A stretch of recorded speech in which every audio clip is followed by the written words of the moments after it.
Today is Friday, January 1st. Welcome to this edition of Nevada County Now.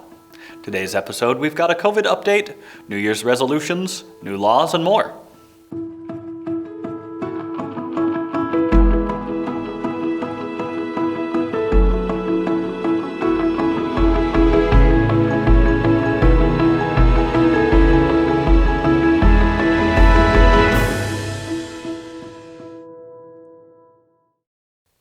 Happy New Year and welcome to Nevada County Now. I'm your host, Cole Pettit. Once again, we filmed this show a few days earlier than usual to allow us to celebrate the new year. Responsibly, of course. The information presented is accurate at the time of filming. We've seen an increase of 187 COVID-19 cases this week, bringing our total to 2,548 confirmed cases. 539 cases are currently active with 18 hospitalizations. Our regional ICU availability has increased and currently sits at 19.1%, which is encouraging. Remember, this is the metric that the state used to issue the current stay-at-home order. 15% was the trigger point for the order, and we are currently above that. The stay-at-home order initially went into effect on December 11th, and when issued, was set to last a minimum of 3 weeks, meaning this order could end as early as today if these metrics continue in the right direction. Unfortunately, we have seen another 8 deaths this week, bringing our total to 50. Taylor Wolfe, Public Information Officer for the County of Nevada, is joining us once again for an update. Let's see what she's got for us. I'm joined once again by Taylor Wolfe, Public Information Officer for Nevada County. Thanks for joining us again, Taylor. Thank you, Cole, for having me. Absolutely. So you've got another update on the COVID situation here in the county for us. What do you know this time? Yeah, absolutely. So taking this last holiday weekend, the Christmas weekend for comparison, over 4 days, we averaged about 25 new cases per day over the holiday weekend. Comparatively, the previous weekend, we were sitting at about 40 average cases per day. So that is a little bit of cautionary good news, but we are not out of the woods yet. We still have very high active cases. We're at 562 as of our Monday update. We've been in 500 range for a little bit now since we've been in the stay-at-home order and purple tier.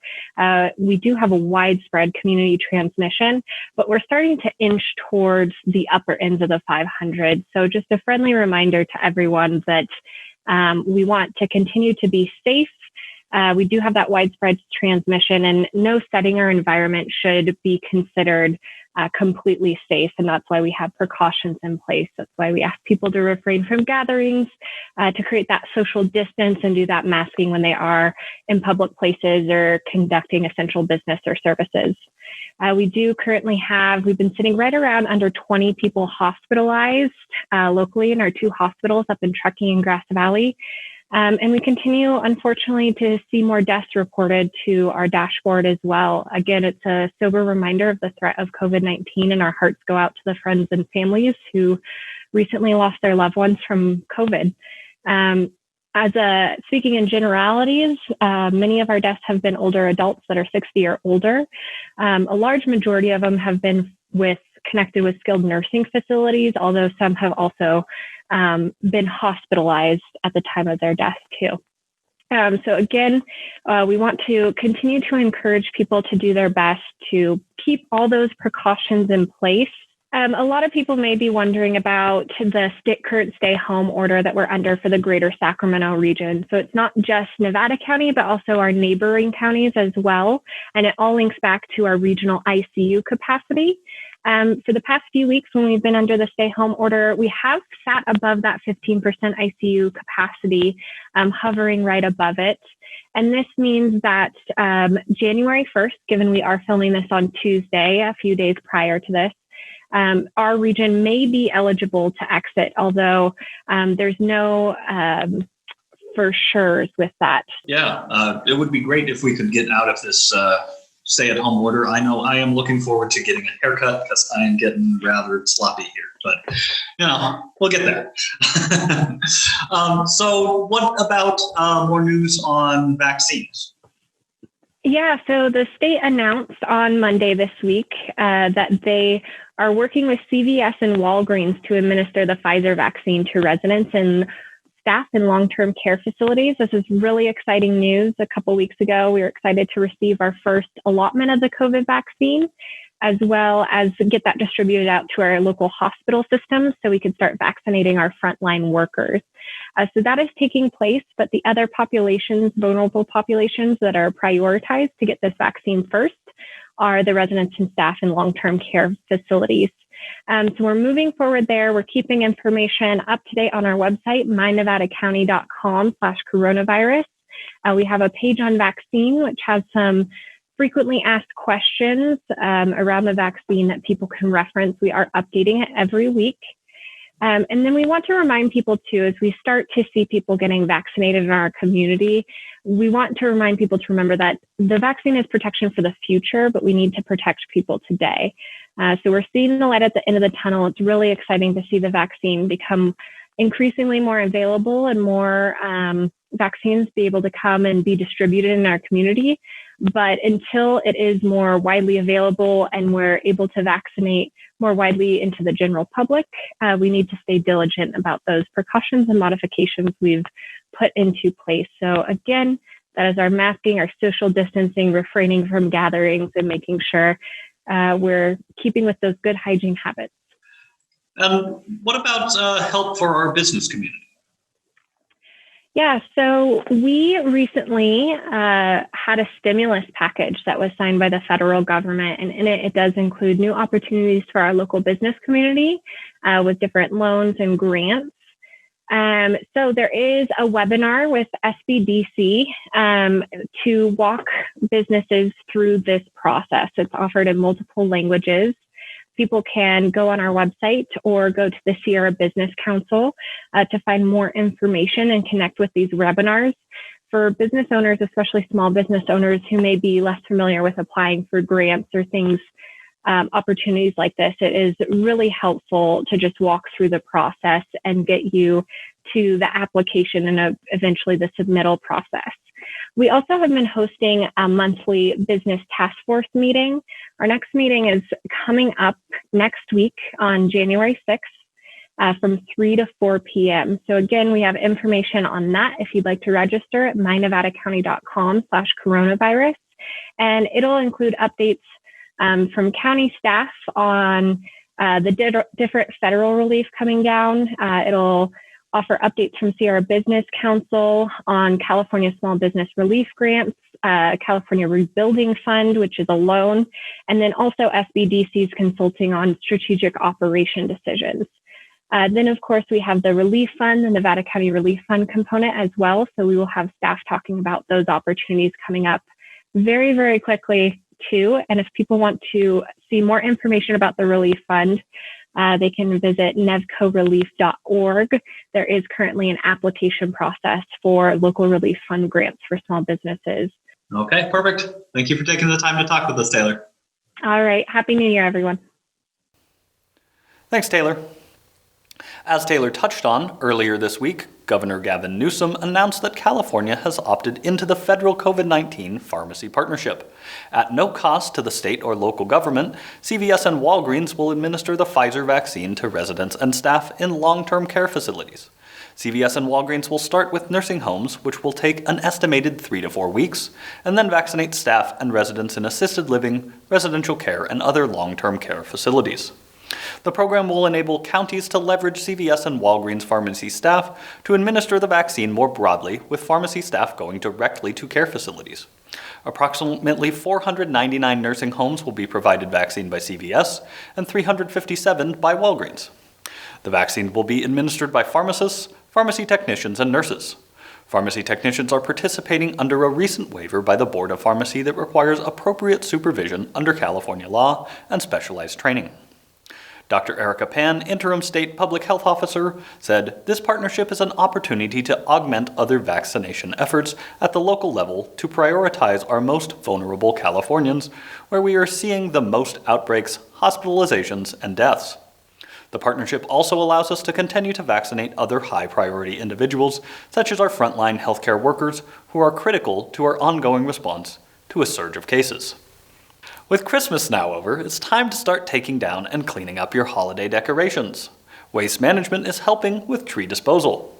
First, make sure your tree is free from lights and any decorations. Then you can either cut it up into 3-foot sections and place it in your green waste cart, but please make sure the lid on the cart can close. Or Waste Management will deliver bins for the disposal of holiday trees during the following times and locations. There are 2 multi-day locations, from December 26th through February 1st at the Eric Rood Administration Center at 950 Maidu Avenue in Nevada City. A drop box will be available at the Cement Hill entrance. And also from December 26th through February 2nd at the McCourtney Road Transfer Station. They're available Wednesday through Sunday, 8 a.m. to 3 p.m. There are also 3 single-day locations, all taking place Saturday, January 2nd, from 9 a.m. to 3 p.m. at the Lake Wildwood Wastewater Treatment Plant at 12622 Pleasant Valley Road in Penn Valley, at the Lake of the Pines Wastewater Treatment Plant at 10803 Riata Way in Auburn, and the Alta Sierra Fire Department at 11833 Tammy Way in Grass Valley.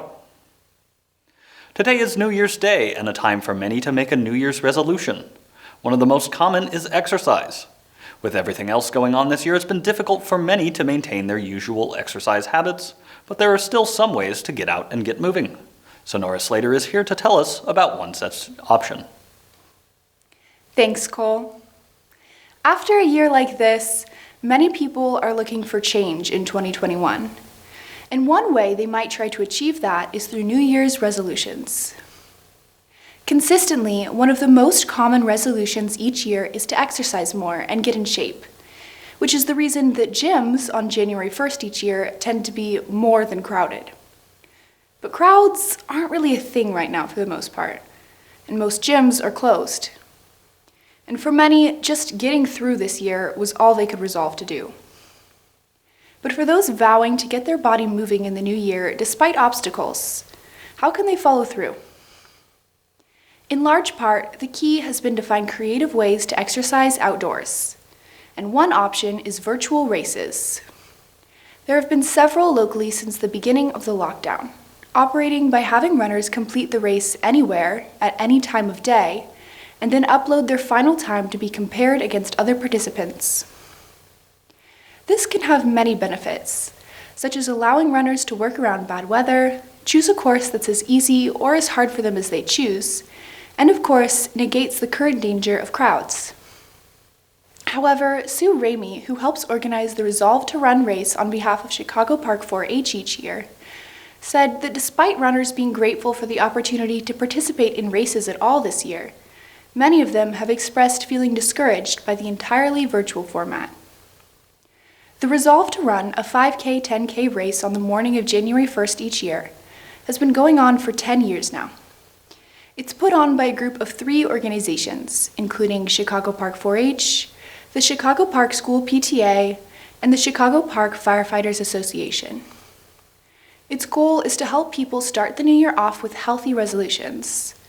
According to Sue, the concept of healthy choices tied in with community is very representative of the 4-H pledge. In part because of a desire to bring back more of a sense of community into local races, and hopefully to remind runners that they aren't alone even when it might feel like they are. Resolve to Run is going to stray from the typical fully virtual format and experiment with a virtual hybrid method instead. They'll be chalking the full 5 and 10K courses that they would in a typical year. But in order to disperse congregations of runners, participants will have a full week to run the race at any time of day, beginning January 1st and ending January 8th. There won't be water stations or bathrooms as there usually would be, but community members have more time to be able to fit the run into their schedule, more room to work with the weather, and hopefully a sense of connection through having a real, chalked course to run. Last year, there were 330 participants, and so far this year, there are only about 80. However, you can continue to register all the way through January 8th. Sue encouraged people to take advantage of the unique benefits and freedom of this year's race to avoid excuses, such as the race being too early in the morning, and commit to making healthy choices this year. Many people in this time are looking for ways to exercise safely, and that includes exploring options apart from what they're perhaps used to.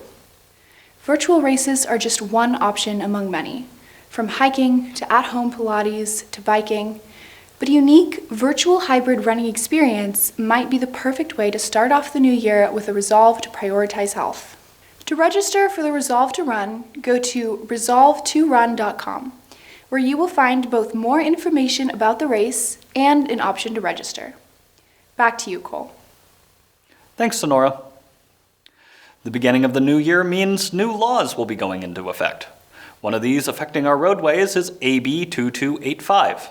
It adds to the current Move Over, Slow Down law to apply to local streets and roads, not just freeways.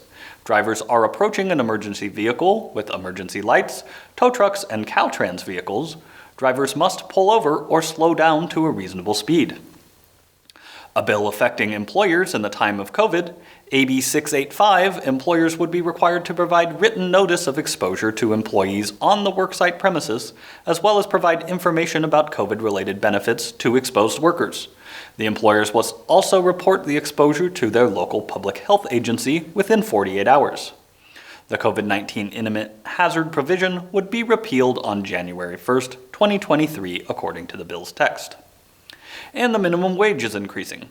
For employers with 25 employees or less, the minimum wage is increased to $13 an hour, and for everyone else, it's increasing to $14 an hour. This has been quite a year for all of us. Specifically here at Nevada County Media, the year started off with a bang, moving into a new building and setting up our studio, and even hosting an open house in January. But just like everyone else, our plans were slightly diverted due to the pandemic. We'll leave you tonight with a montage of the last 18 months to show you what we've been working on. Here's to a new year. Hopefully it will be better than this one, and if not, may we all continue to have the strength, adaptability, and most importantly, community support to handle whatever comes our way. Remember, stay safe, take care of each other. We'll see you next week.